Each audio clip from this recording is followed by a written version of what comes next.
Bonjour à tous et à toutes, on se retrouve pour une nouvelle vidéo qui portera sur l'étude temporelle des systèmes dans notre série sur les SLCI.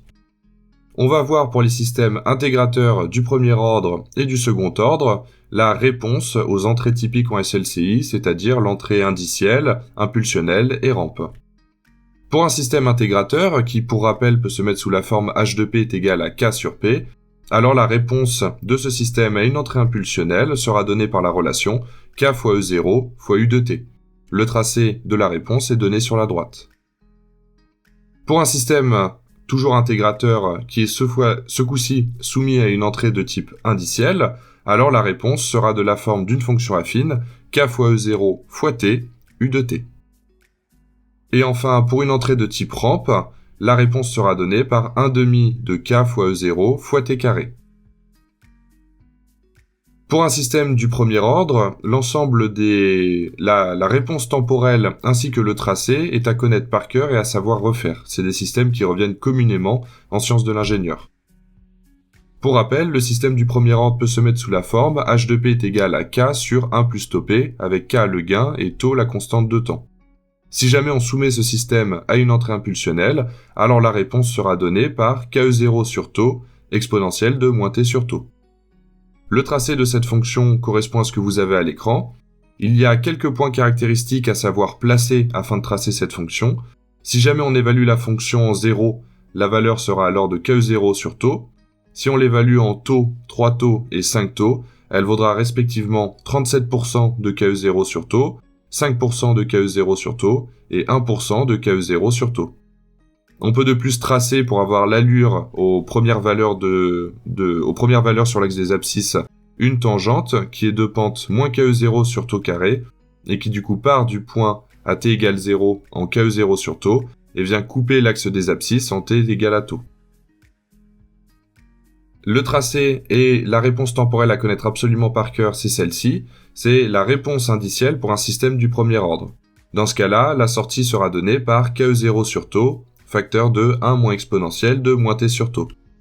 Il y a là aussi quelques valeurs caractéristiques à connaître. En t égale 0, la fonction est nulle, et elle tend vers plus l'infini vers la valeur finale k fois E0.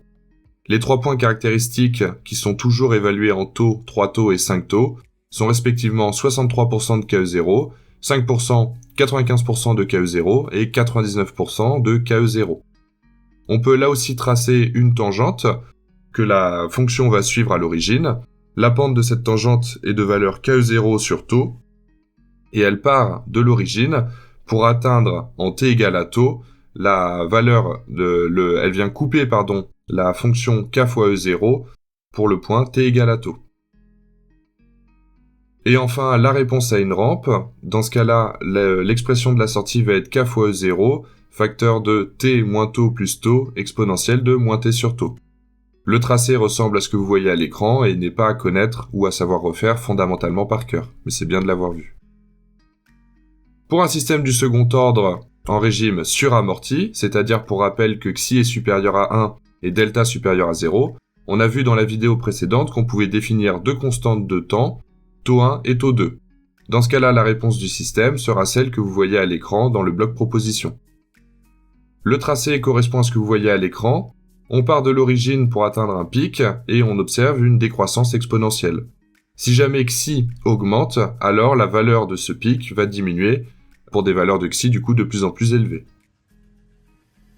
La réponse indicielle d'un système du second ordre suramorti est celle que vous voyez à l'écran, et ce coup-ci, le tracé est à savoir par cœur. La fonction part de l'origine, et si jamais on regarde le petit bloc zoom à l'origine, on peut voir que la tangente est nulle, à t égale 0. C'est l'un des principaux critères pour différencier un système du second ordre d'un système du premier ordre, et on voit que la fonction vient se stabiliser en plus l'infini vers la valeur finale k fois E0.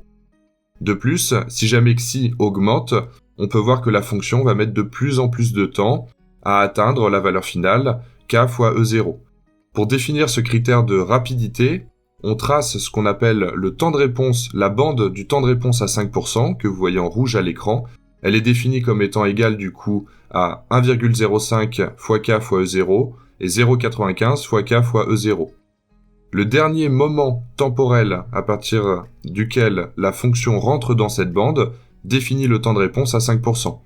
On peut voir du coup que si jamais xi augmente, on va mettre de plus en plus de temps avant de rentrer dans cette bande et de ne plus en sortir. Pour les systèmes du second ordre en régime critique, on les croise assez peu en sciences de l'ingénieur. Je vais juste vous donner la formule pour la réponse indicielle, qui correspond à ce que vous voyez à l'écran. Et enfin, le dernier cas de figure, c'est le système du second ordre en régime sous-amorti, et la réponse importante et à connaître par cœur est la réponse indicielle. On obtient la formule que vous voyez à l'écran, et s'il vous reste un peu de place dans la mémoire, pourquoi pas la prendre. Le tracé de la réponse correspond à ce que vous voyez à l'écran.